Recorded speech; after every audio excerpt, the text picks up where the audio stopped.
ایک باپ قرضداری کے بوجھ کے نیچے دب کر اپنے ہاتھوں سے اپنی اولاد کو قتل کیا، اپنی بیوی کو سولی پر لٹکنے پر مجبور کیا اور خود لٹک گیا سولی پر، اور یہ کہتا رہا کہ میں قرض تلے دب گیا ہوں اور ظالموں نے اتنا ظلم کیا کہ اب میری سکت ختم ہو چکی ہے۔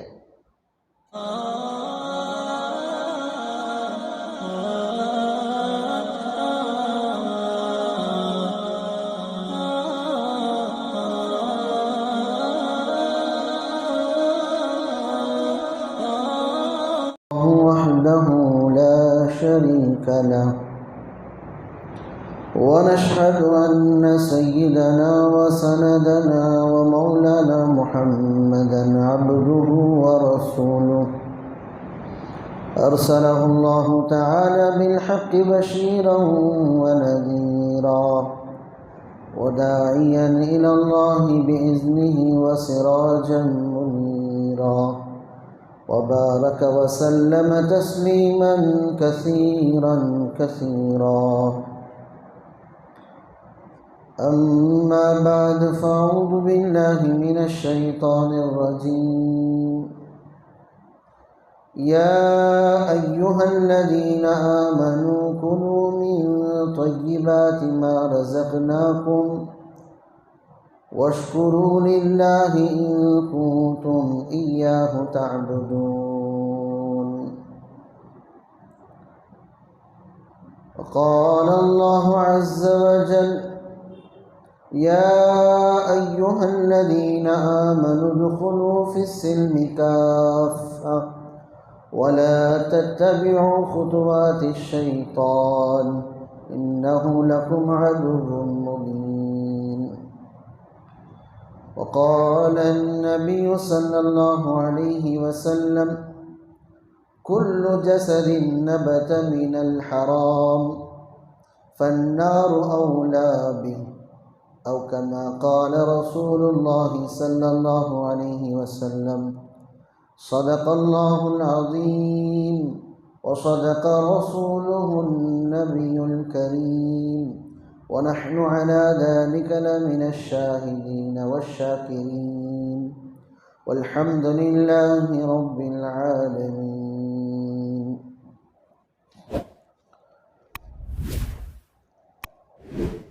بزرگان محترم، معزز دوستو، بھائیوں،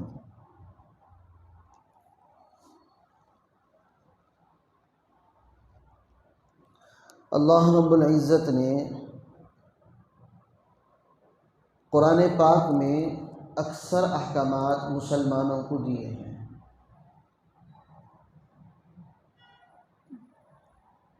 قرآن پاک میں اللہ نے صرف ایک مرتبہ کہا ہے یا ایھا الذین کفروا، صرف ایک مرتبہ۔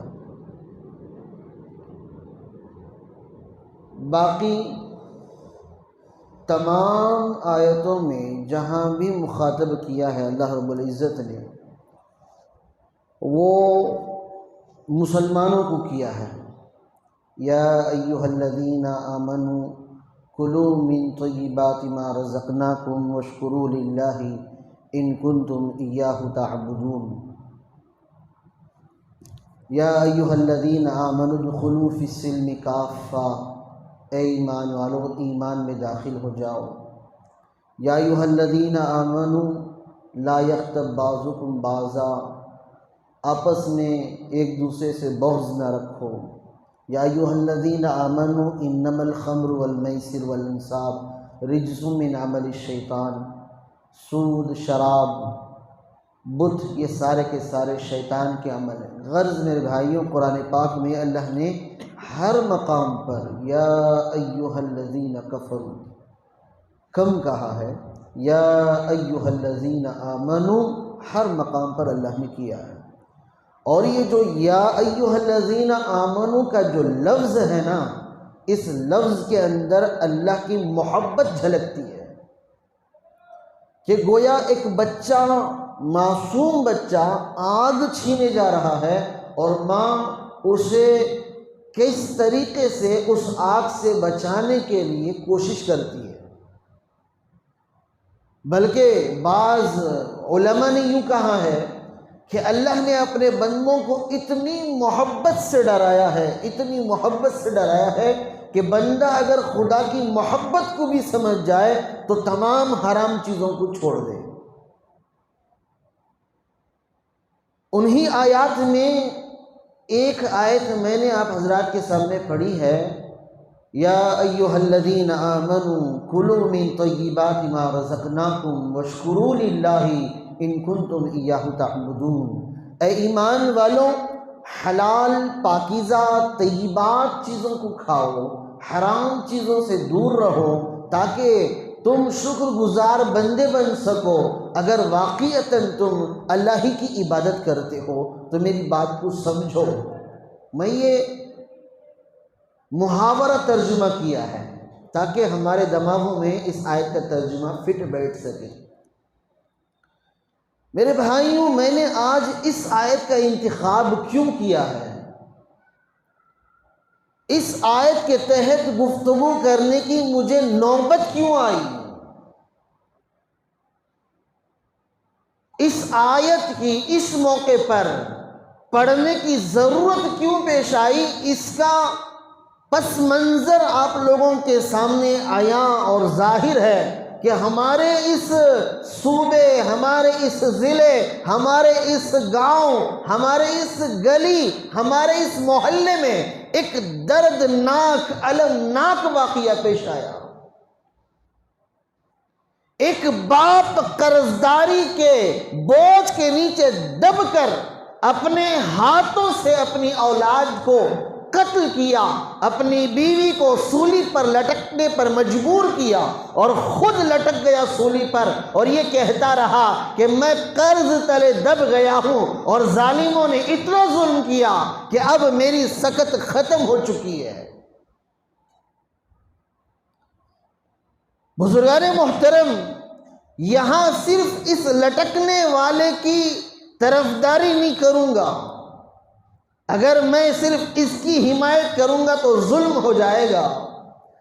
اس کی بھی غلطی ہے کہ جس گناہ سے خدا نے، اللہ رب العزت نے منع کیا تھا، جس کے بارے میں اللہ نے واضح طور پر کہا تھا یہ بیماری تمہیں ہلاک و برباد کر دے گی، اس کے باوجود اس میں چھلانگ لگانا خود کی احمقانہ عمل ہے۔ رب العالمین نے قرآن میں واضح طور پر فرمایا کہ سود کی طرف نہ جاؤ، حرام کی طرف نہ جاؤ، حلال کھاؤ تو شکر گزار بنو گے، حرام کرو گے، حرام کھاؤ گے، ناشکری پیدا ہوگی۔ آج یہ کینسر کی طرح امت کے ہر فرد کے اندر یہ بیماری پھیل چکی ہے، حتیٰ کہ ہمیں یہ تصور کرنا، یہ سوچنا کہ ایک دن ایسا آئے گا یہ امت سود سے پاک ہوگی، بڑا مشکل کام ہے۔ یہ کہنا کہ ایک وقت آئے گا کہ جس میں امت کے اندر سود کی بیماری ختم ہو جائے گی، یہ کہنا بہت مشکل کام ہو گیا ہے، یہ بولنا مشکل بات ہو گئی ہے، کیونکہ یہ بیماری جس طرح کینسر کا ایک سٹیج ہوتا ہے جہاں علاج ممکن ہے، اگر جسم کے اندر کینسر اتنا پھیل جائے کہ ڈاکٹر ہاتھ اٹھا دیں اور کہیں کہ اب اس کا علاج ناممکن ہے، موت ہی اس کا حل ہے، آج امت کے اندر حرام رزق کی طلب، حرام مال کی شوق اور جذبے اتنے پنپ گئے ہیں کہ میرے بھائیوں، آج یہ کہنا کہ چند دن میں یہ بیماری ختم ہوگی، یہ جھوٹ بات ہوگی۔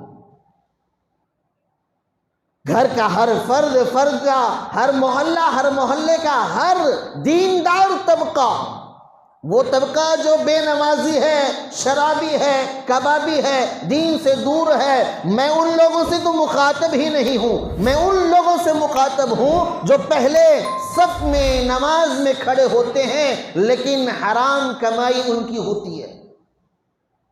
صف اول میں اللہ کے سامنے کھڑے ہونے والے، ان کے یہاں علماء کا آنا جانا ہوتا ہے، علماء کا بیٹھنا ہوتا ہے، بس اوقات خوش اعتمادی میں بڑے بڑے اللہ والوں کو لے جا کر ان کے گھروں میں کھلایا جاتا ہے، جبکہ وہ گھر حرام مال کا مرکز ہوتا ہے۔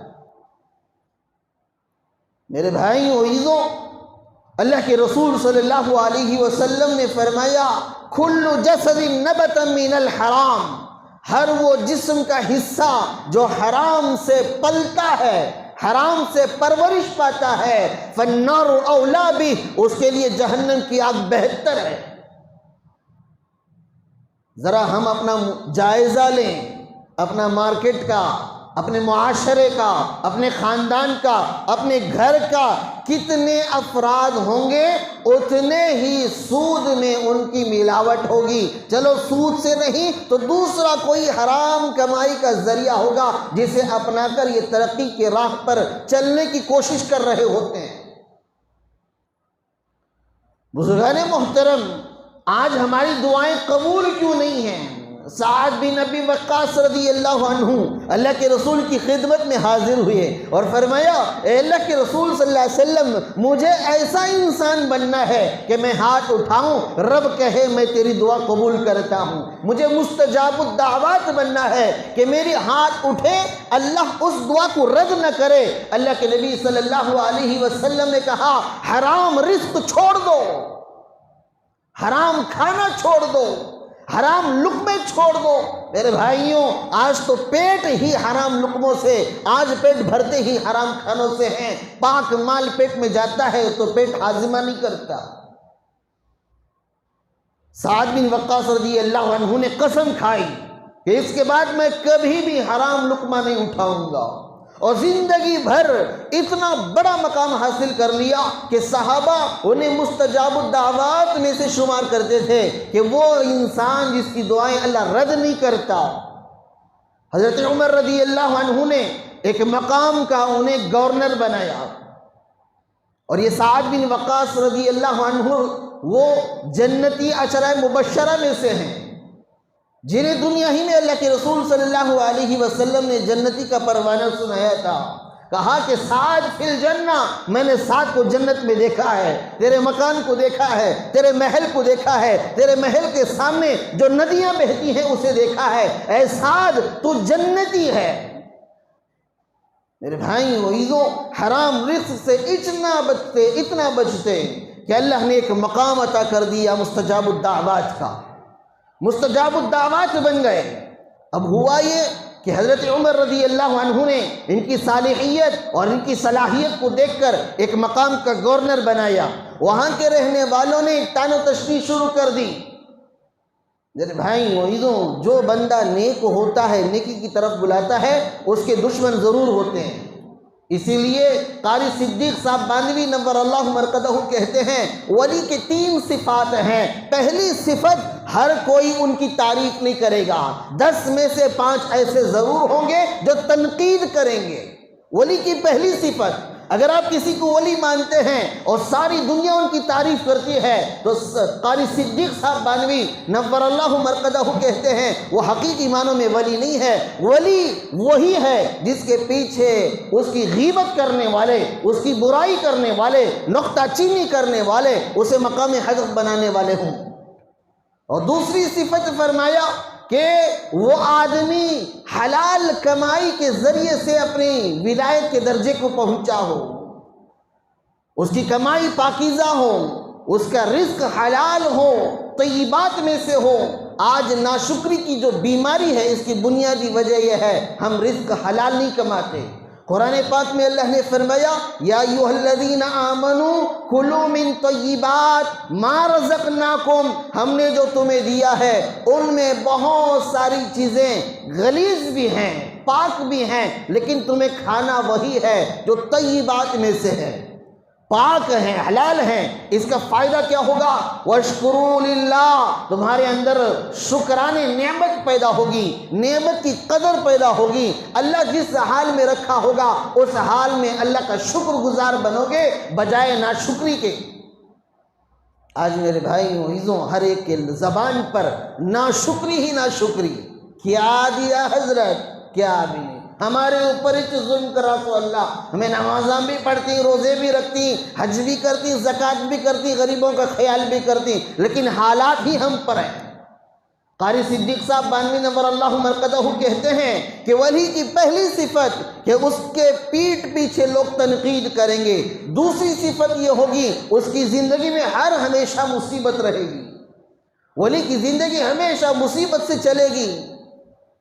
نبی پاک صلی اللہ علیہ وسلم نے فرمایا اشد البلاء الانبیاء ثم الامثل ثم الامثل، اللہ مصیبتوں کے پہاڑ توڑتا ہے وہ اونچی شخصیتوں پر۔ پہلی شخصیتیں جو زمرے میں آتے ہیں وہ انبیاء ہیں، پھر اس کے بعد جو جس مرتبے کا لائق ہوگا اس پر اسی طریقے کے مسائل ہوں گے۔ اور تیسری اس کی صفت جو اسے ولی کہتے ہیں، وہ بندہ اللہ رب العزت سے ڈرتے ہوئے حلال کمائی اختیار کرے گا، حلال کمائی کی طرف اس کی رغبت ہوگی، حرام کمائی سے محفوظ رہے گا۔ اللہ کے رسول صلی اللہ علیہ وسلم کے یہ صحابی سعد بن ابی وقاص رضی اللہ عنہ اتنے پاکیزہ، اتنے محتاط رہتے تھے کہ کتابوں میں لکھا ہے لقمہ خود انہیں بتا دیتا کہ یہ تمہارے پیٹ کے قابل ہے یا ناقابل ہے۔ میرے بھائی وعیزوں، اپنے اندر وہ صفات پیدا کرنے کی ضرورت ہے کہ ہمارے پیٹ کی انتڑیاں جس طرح چارہ ہضم نہیں کرتی، جس طرح کچا پکا کھانا ہضم نہیں کرتی، جس طرح گندگی ہضم نہیں کرتی، اسی طرح ہمارا پیٹ اللہ کے خوف سے اتنا خوف زدہ ہو کہ وہ پیٹ کے اندر جو نوالا حرام جائے وہ حرام کو قبول نہ کرے۔ اللہ کے رسول صلی اللہ علیہ وسلم ایک مرتبہ روزہ رکھے ہوئے تھے، افطار میں انہیں ایک دودھ کا پیالہ پیش کیا گیا معبد رضی اللہ عنہ کے گھر سے۔ اللہ کے نبی صلی اللہ علیہ وسلم کے سامنے جیسے ہی وہ لقمہ، وہ دودھ کا پیالہ لایا گیا، اللہ کے نبی صلی اللہ علیہ وسلم نے دودھ کے پیالے کو واپس کر دیا، جاؤ اسے جا کر پوچھ کے آؤ معبد نے اسے کہاں سے لایا۔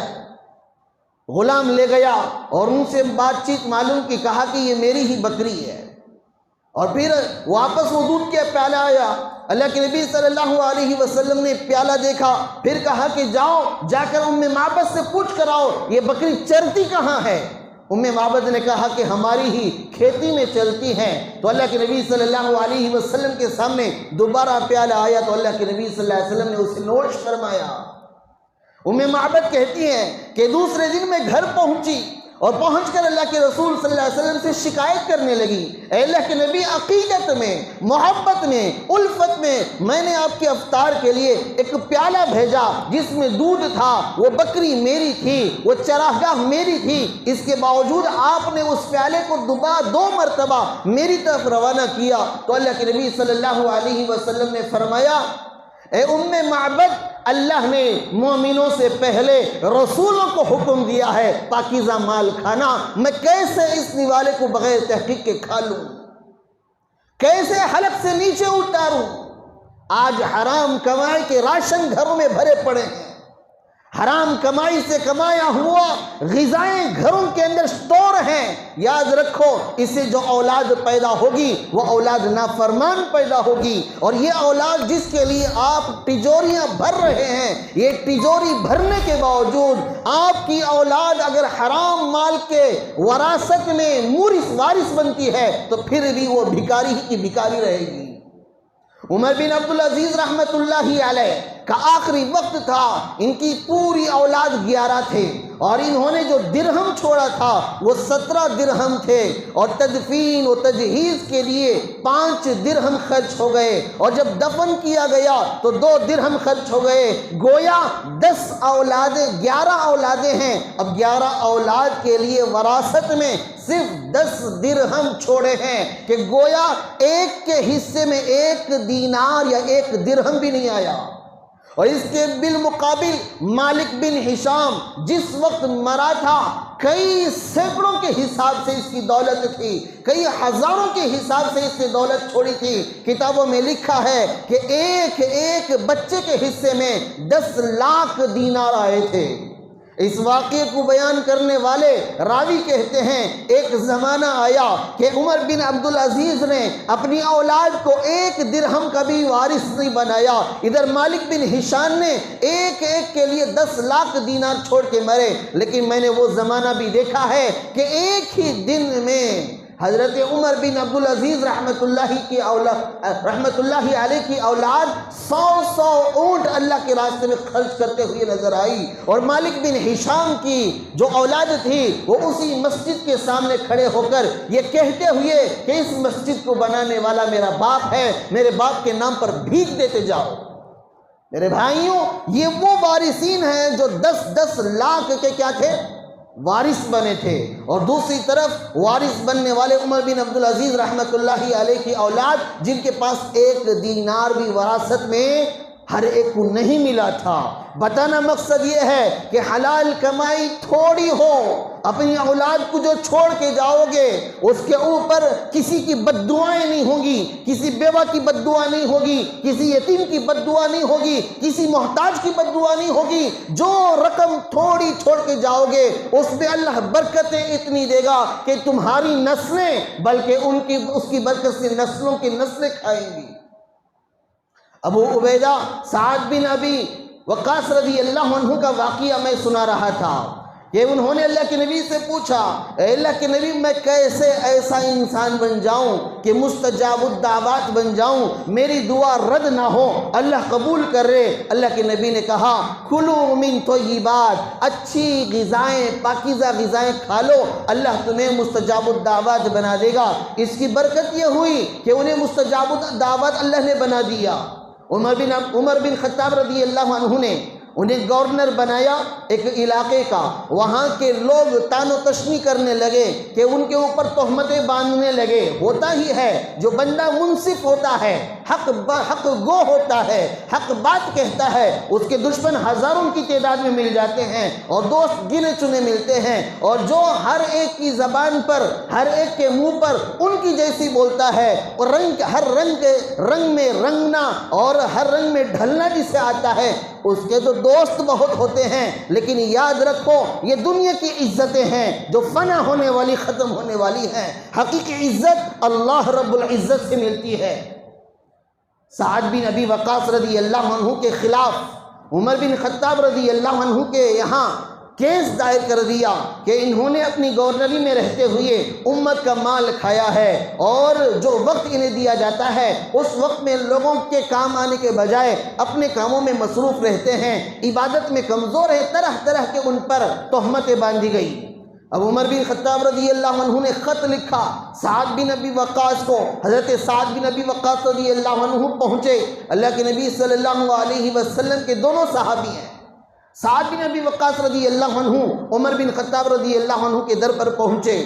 عمر رضی اللہ عنہ نے گواہوں کو سامنے کیا، سعد بن وقاص رضی اللہ عنہ بری ثابت ہوئے، دوبارہ واپس بھیج دیا گیا۔ اب اپنی گورنری میں رہتے ہوئے انہیں معلوم ہوا سعدہ نام کا ایک آدمی نے حضرت عمر رضی اللہ عنہ کے پاس یہ کیس دائر کیا تھا، اور اسے حضرت سعد بن ابی وقاص سے دشمنی تھی، تو انہوں نے ہاتھ اٹھائی اور دعا کی، اے اللہ جو میرا دشمن ہے، مجھ پر تہمت باندھتا ہے، تو اس کی زندگی لمبی کر دے، اسے محتاج بنا دے، اسے اندھا کر دے، اسے ذلیل کر دے۔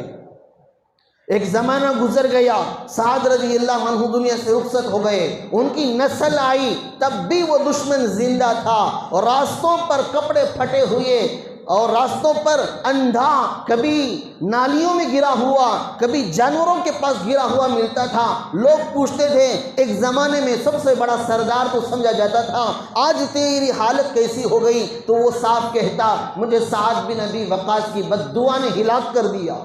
میرے بھائیوں، جو آدمی حلال کمائی کماتا ہے، شکر کی صفت اللہ تعالیٰ اس کے اندر پیدا کرتا ہے، شکر کی نعمت اس کے اندر پیدا ہو جاتی ہے، وہ جس حال میں ہوتا ہے اللہ کا شکر کرتا ہے۔ اور جو حرام کھاتا ہے، حرام کھلاتا ہے، حرام کے کمائیاں کماتا ہے، سود، جھوٹ، رشوت، طرح طرح کی بیماریاں، حرام کمانے کی ایک ہی شکل نہیں جسے سود کہا جاتا ہے، بلکہ کئی ہزار شکلیں ہیں جس میں کمائی حرام ہو جاتی ہے۔ میرے بھائیوں، میں ان تمام کو ملا کر کہہ رہا ہوں، سودی کاروبار تو وہ تو جہنم میں ہی جلیں گے، جو سودی کاروبار کر رہے ہیں وہ تو جہنم میں ہی جلیں گے، کیونکہ اللہ کے نبی صلی اللہ علیہ وسلم کی حدیث ہے، کل جسد نبت من الحرام فالنار اولا بھی، جو جسم حرام کمائی سے پلتا ہے اس کے لیے جہنم کی آگ بہتر ہے۔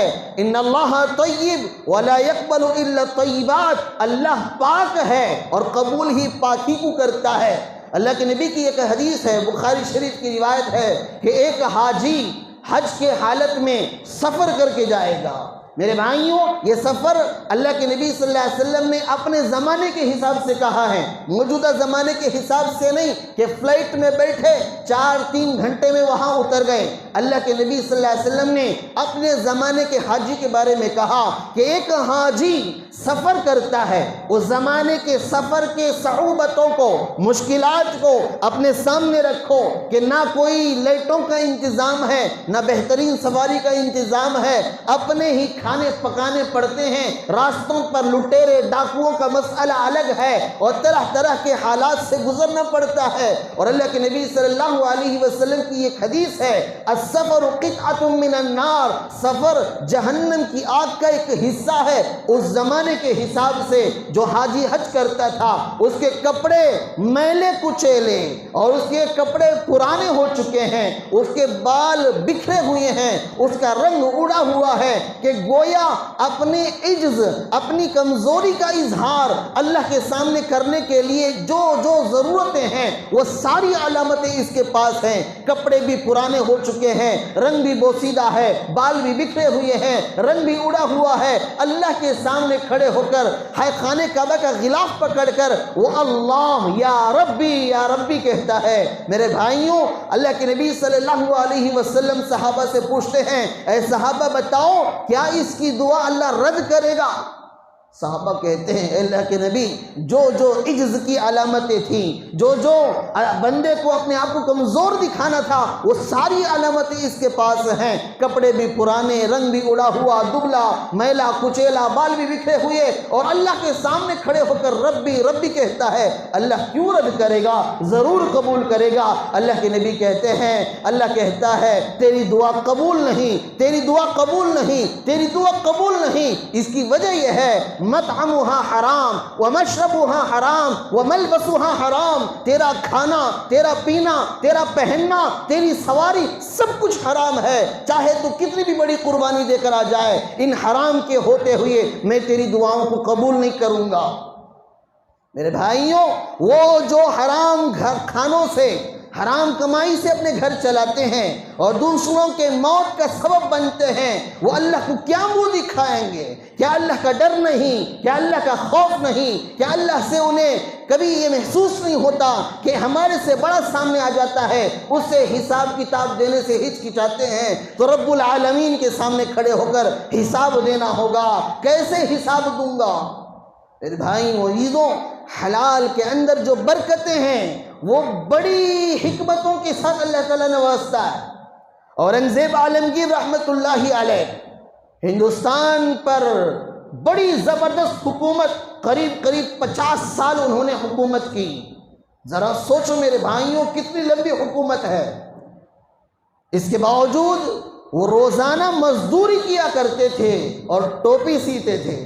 کتابوں میں لکھا ہے کہ کبھی ٹوپی سیتے اور کبھی راتوں میں اٹھ کر اندھیروں میں مزدوری کیا کرتے تھے۔ اس کی برکت یہ ہوئی کہ ہندوستان جیسے ملک میں 50 سال انہوں نے حکومت کی۔ ایک واقعہ لکھا ہے، عمر بن حضرت اورنگزیب عالمگیر رحمت اللہ علیہ کے استاد تھے ملا احمد جیون رحمت اللہ علیہ۔ ایک مرتبہ اپنے شاگرد کے یہاں آئے تو ملا احمد جیون رحمت اللہ علیہ بڑے خاص آدمی تھے، استاد تھے، بڑا احترام کیا، عزت کیا۔ جب واپس جانے لگے تو انہوں نے ان کے ہاتھ میں چونی دے دی، جسے ہم 4 آنے کہتے ہیں۔ میرے بھائی عزیزو، ذرا سوچو، استاد اور یہ ملک کا بادشاہ، اور ہدیے میں کیا دے رہا ہے؟ چونی دے رہا ہے۔ اب یہ 4 آنے لے کر وہ ملا احمد جیون رحمت اللہ علیہ چلے گئے، اور ادھر اورنگزیب عالمگیر رحمت اللہ علیہ ڈکن کی لڑائیوں میں مصروف ہو گئے۔ قریب 14 سال ایسے گزر گئے، دلی جانے کا موقع نہیں ملا۔ 14 سال کے بعد دلی پہنچے۔ دلی میں پہنچنے کے بعد وہاں کا جو زکوٰۃ وصول کرنے والا ہوتا ہے، اس نے اورنگزیب عالمگیر رحمۃ اللہ علیہ سے کہا کہ آپ کے استاد ملا احمد جیون رحمۃ اللہ علیہ بہت بڑے مالدار بن گئے ہیں، بہت بڑے کروڑ پتی بن گئے ہیں، اگر آپ چاہیں تو ہم ان سے بھی کیا کریں، زکوٰۃ وصول کریں۔ کیونکہ 14 سال پہلے اورنگزیب عالمگیر رحمۃ اللہ علیہ نے ملاقات کی تھی تو ان کے پاس کھانے کو کھانا نہیں تھا، استاد کے پاس معمولی کپڑے میں آئے تھے، لیکن یہاں جو عاملین زکوٰۃ ہے وہ کہتا ہے کہ اب تو وہ کروڑ پتی بن گئے ہیں، تو اندر سے حالات معلوم کرنے کے لیے اورنگزیب عالمگیر رحمۃ اللہ علیہ نے اپنے استاد کو خط لکھا کہ آپ ہمارے یہاں تشریف لائیے۔ ملا احمد جیون رحمۃ اللہ علیہ تشریف لائے، دلی کی جامع مسجد میں انہوں نے نماز پڑھی۔ اب واپسی میں بات کرتے ہوئے ایسے ہی اورنگزیب عالمگیر رحمۃ اللہ علیہ نے پوچھا، حضرت جی آپ کے پاس تو اتنی حالت تنگ تھی کہ آپ کے پاس کچھ نہیں تھا، میں نے چونی دے دی تو آپ نے اسے بھی غنیمت سمجھ کر آنکھوں کو لگا کے رکھ لیا، اب معلوم ہوتا ہے اب کے پاس کروڑوں کی جائیداد ہے، لاکھوں کی زمینیں ہیں، یہ کہاں سے کمائی؟ تو ملا احمد جیون رحمۃ اللہ علیہ نے کہا کہ یہ ساری کی ساری تمہاری چونی کی برکت ہے کہ اس چونی سے میں نے کپاس خریدا، اس کی کھیتی کی اور اس سے جو آمدنی ہوئی میں اس سے کماتا گیا حتیٰ کہ آج میں ہزاروں کی تعداد میں غریبوں کو کھلاتا ہوں اور غریبوں کو ضرورتوں کو پورا کرتا ہوں، لیکن یہ ساری برکتیں اس چونی ہی کی وجہ سے ہے۔ اس چونی سے پہلے مجھے کھیتی کرنے کے لیے میرے پاس رقم بھی نہیں تھی۔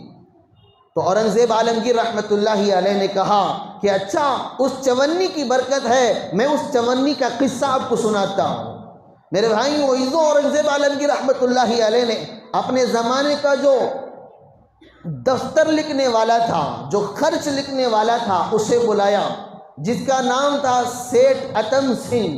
اس نے آیا اور اس نے سارا قصہ سنایا کہ فلاں دن فلاں خرچ ہوئے، فلاں دن خرچ ہوئے، فلاں دن فلاں رقم خرچ ہوئی۔ تو اورنگزیب عالمگیر رحمۃ اللہ علیہ نے اس سے کہا کہ 14 سال پہلے جو پیسے خرچ ہوئے ہیں اس کے بارے میں لکھو، اس کے بارے میں بتاؤ جو لکھا ہوا ہے۔ تو 14 سال پہلے جو لکھا ہوا تھا وہ رجسٹر نکالا گیا اور اس میں سے ساری چیزیں بیان کی گئی کہ فلاں پیسے فلاں جگہ پر فلاں آدمی کو، فلاں جگہ فلاں پیسے فلاں جگہ پر۔ ایک جگہ پر صرف چونی لکھی ہوئی تھی اور کہاں کسے خرچ ہوئی یہ نہیں بتایا گیا تھا۔ اب سیٹھ اتم سنگھ نے کہا کہ یہاں پر تو چونی خرچ لکھا ہے لیکن اس کے آگے کسے دیا گیا یہ لکھا نہیں ہے۔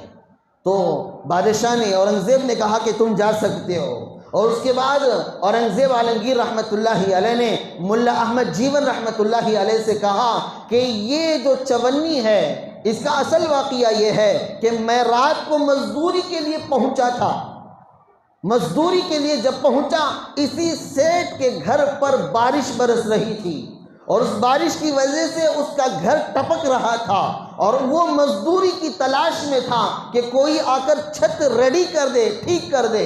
اس وقت میں پردے میں تھا، یعنی اپنے لباس کو، اپنے حلیے کو بدلا ہوا تھا، جسم کو حلیے کو بدل کر پہنچا تھا۔ تو سیٹھ اتم سنگھ نے مجھے مزدوری کی طور پر کسے؟ اورنگزیب عالمگیر رحمۃ اللہ علیہ کو لے گیا۔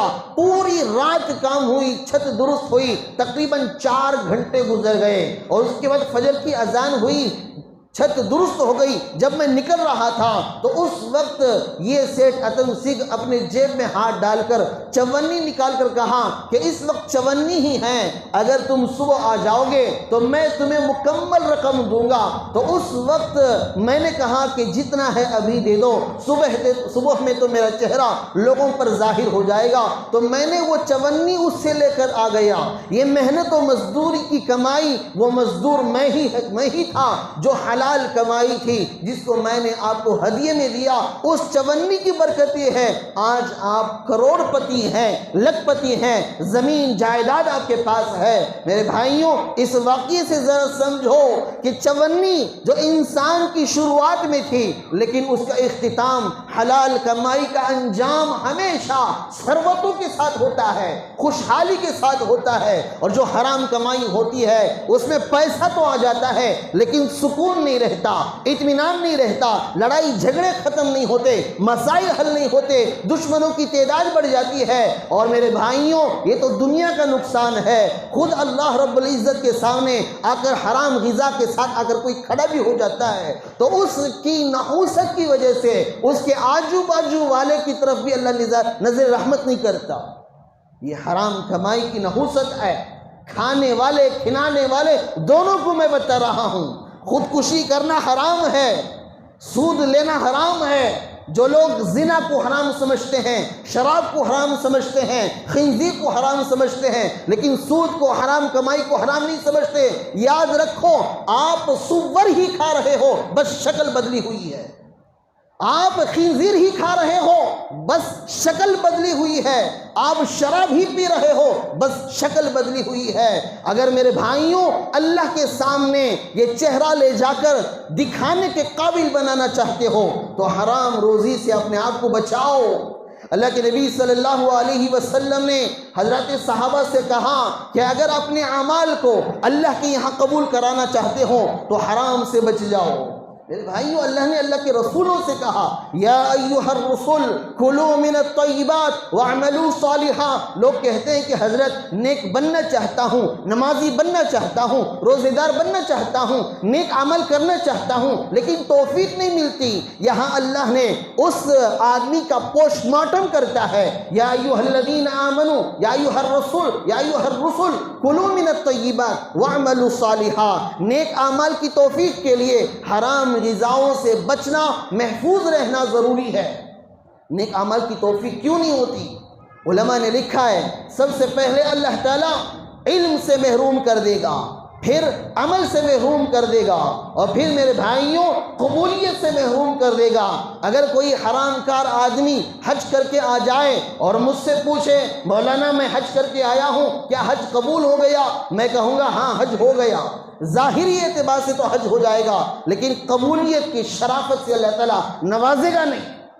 میرے بھائیوں کوئی آدمی نماز پڑھتا ہے، حرام خور ہے، حرام کھاتا ہے اور نمازیں پڑھ کے مجھ سے پوچھے مولانا میری نماز ہو گئی تو میں کہوں گا نماز ہو گئی، لیکن اللہ کہتا ہے نماز ہونے کا مطلب یہ ہے کہ تیرے ذمے سے فرض تو ساقط ہو جائے گا، میری طرف سے جو انعام تجھے ملنا تھا وہ انعام سے تو محروم ہوگا۔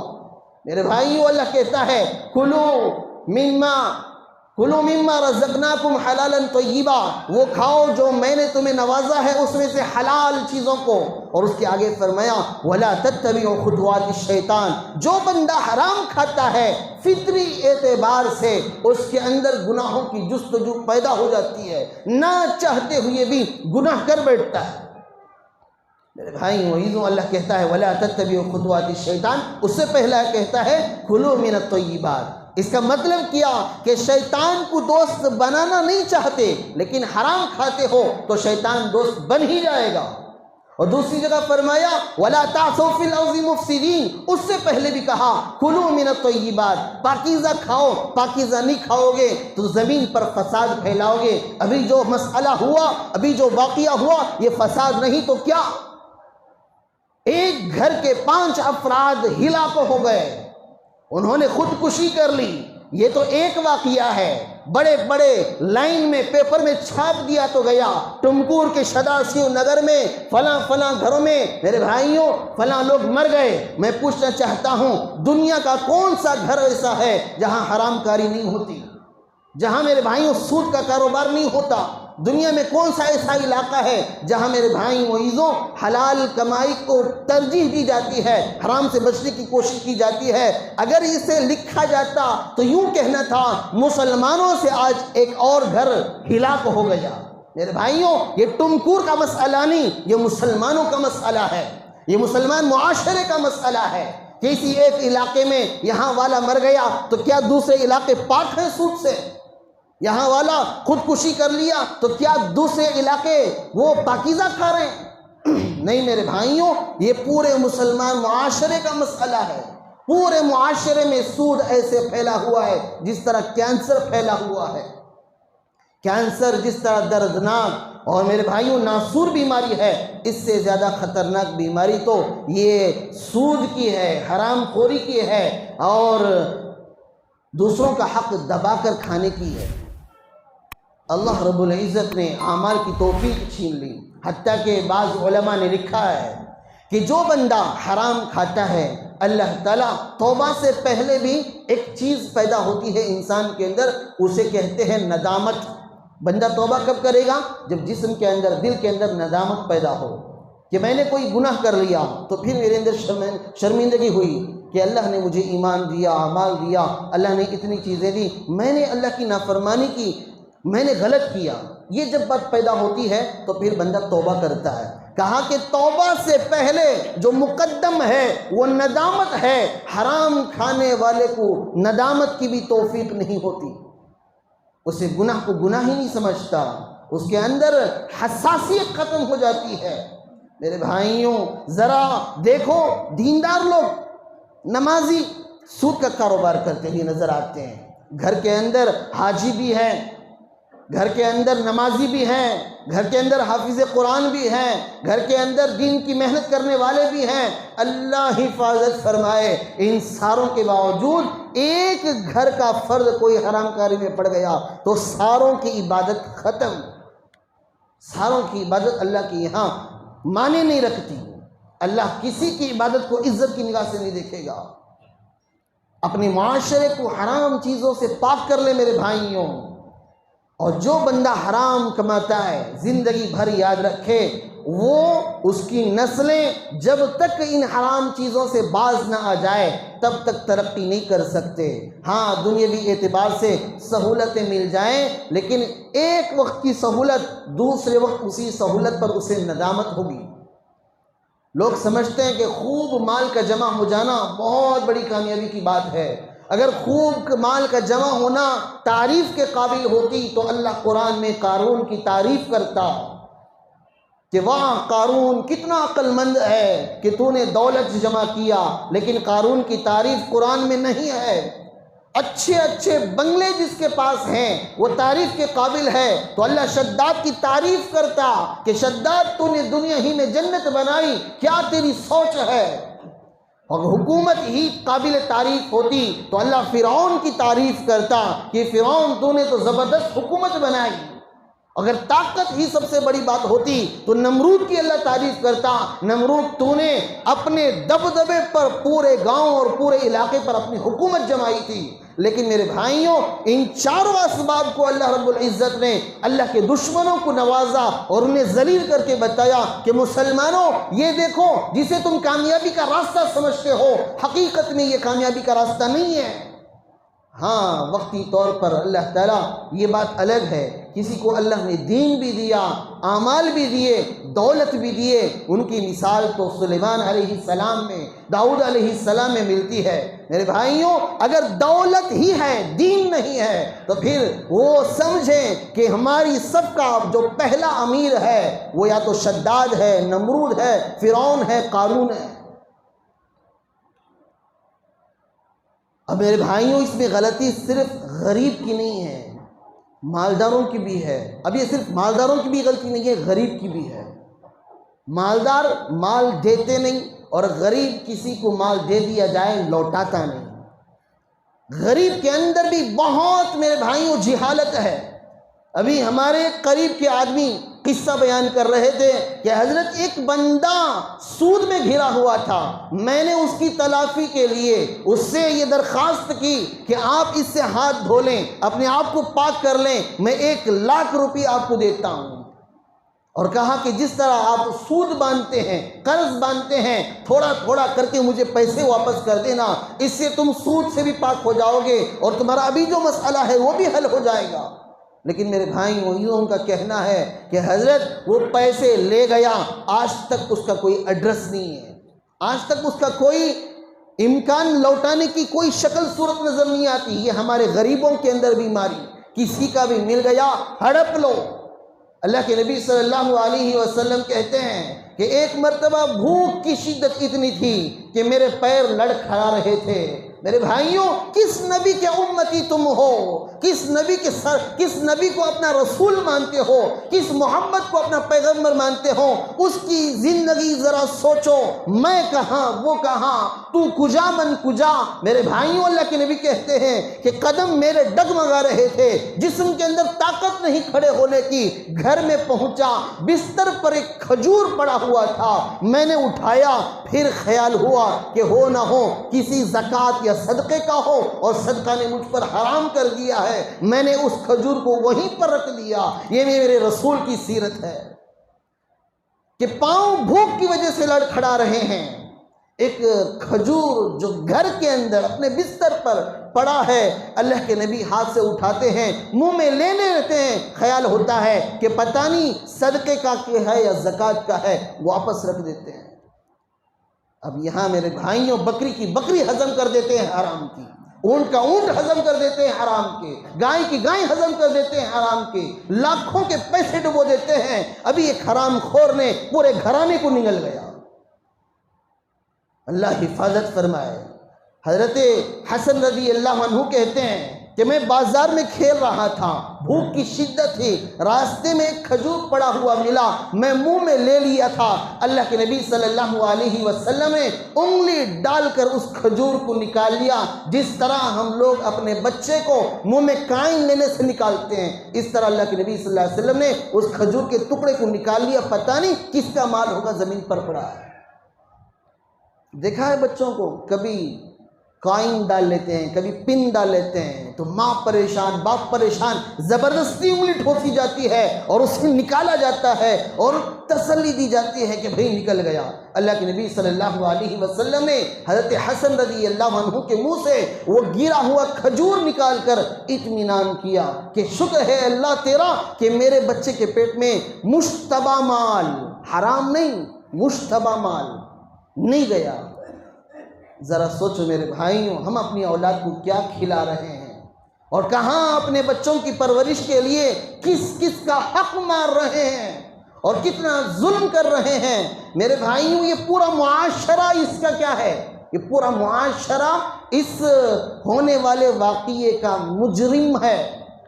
میں بھی اس میں شریک ہوں۔ میرے بھائیوں، 30,000 روپے کا بیاج اتنا بڑا، 1,30,000 روپے ہو گئے۔ کتنا سود کھاؤ گے، جہنم کیا کتنا بھرو گے؟ یہ پیسہ جو حرام کا ہے نہ تمہیں فائدہ دے گا نہ تمہاری اولاد کو فائدہ دے گا۔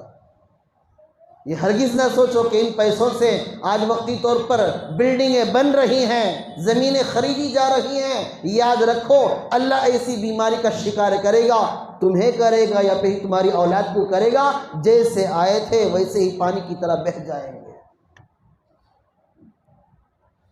اللہ رب العزت نے قرآن پاک میں فرمایا، یمحق اللہ الربا ویربی الصدقات۔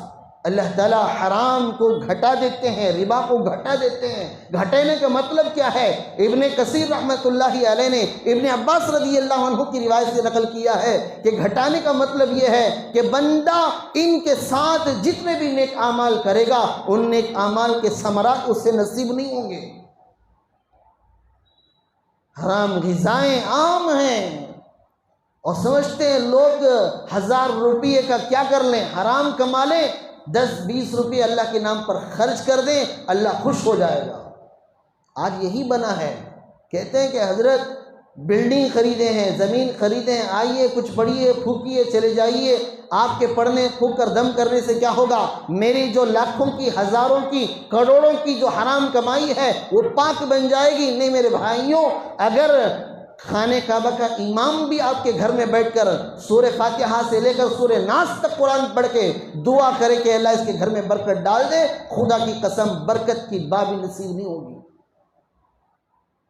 پتہ نہیں ہمارے معاشرے کے اندر یہ بیماری کیسے پنپ رہی ہے۔ شاید اگر میں قسم کھا لوں، ہم میں سے بہت کم لوگ ایسے ہوں گے جو حرام سے دور ہیں۔ مجبوری میں لے لے حضرت، مجبوری میں لے لے حضرت، مجبوری میں لے لے حضرت۔ میرے بھائی عزیزوں، مجبوری ذرا جھانک کے دیکھا جائے تو فریج کی پریشانی، فریج کی مجبوری، واشنگ مشین کی مجبوری، بیٹی کی شادی کی مجبوری، خواہشات کی مجبوری، اسے مجبوری سمجھ کر حرام کی طرف نوالے اٹھانے کے لیے ہاتھ بڑھا رہے ہیں۔ میرے بھائیوں عزیزوں، صحابہ رضوان اللہ علیہم اجمعین اگر چاہتے تو حرام کمائی کے انبار لگا سکتے تھے۔ اللہ کے نبی صلی اللہ علیہ وسلم کے صحابہ اپنے آپ کو اتنا محتاط رکھتے تھے۔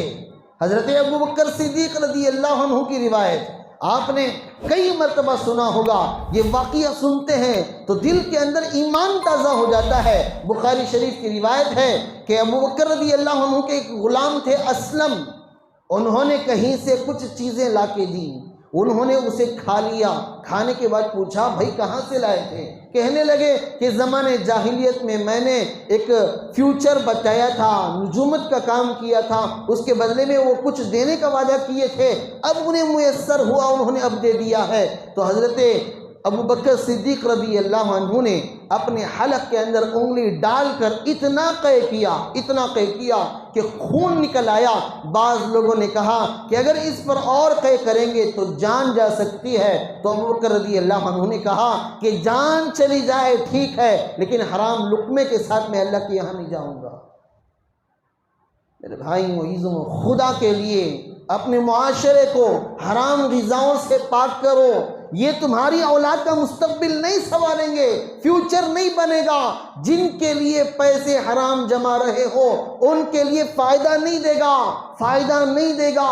یہ میرے اور آپ کے آقا کی، نبی کریم صلی اللہ علیہ وسلم کی بات ہے کہ جو حرام کمائی ہوتی ہے اس سے نقصان ہی ہوگا، فائدہ نہیں ہوگا۔ مسلمانوں، اللہ کے لیے اپنے معاشرے کو حرام سے پاک کرو، حرام کمائی کو چھوڑ دو، غربت کے ساتھ جی لو۔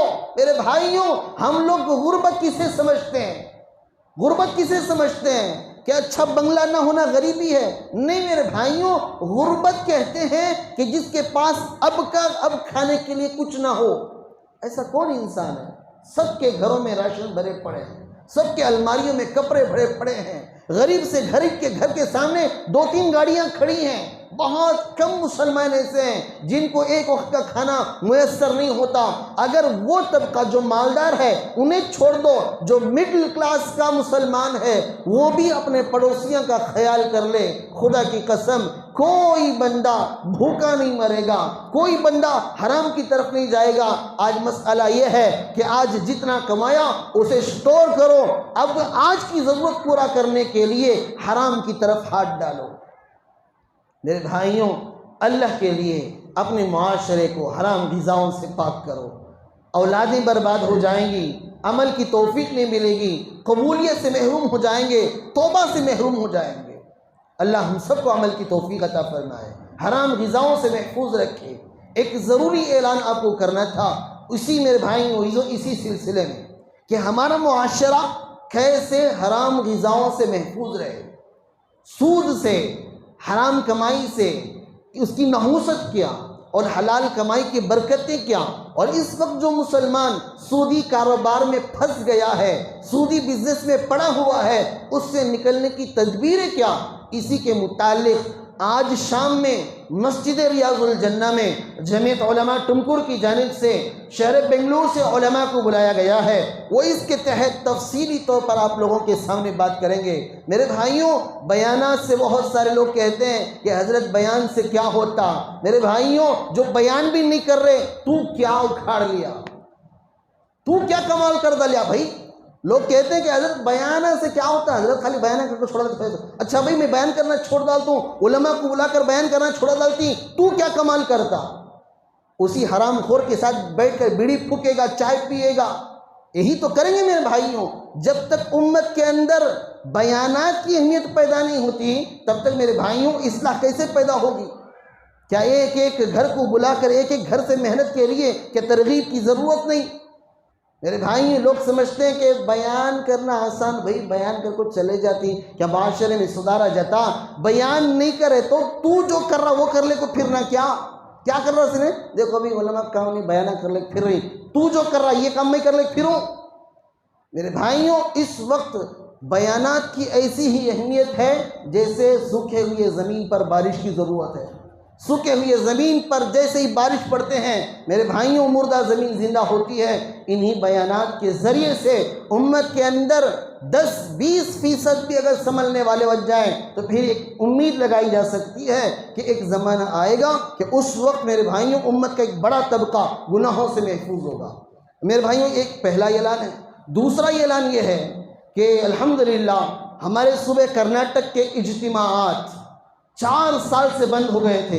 اللہ کے فضل و کرم سے اللہ نے رحم کھایا، اپنا فضل کیا تو پھر یہ صوبے کے اجتماعات کا دیکھنا نصیب ہوا۔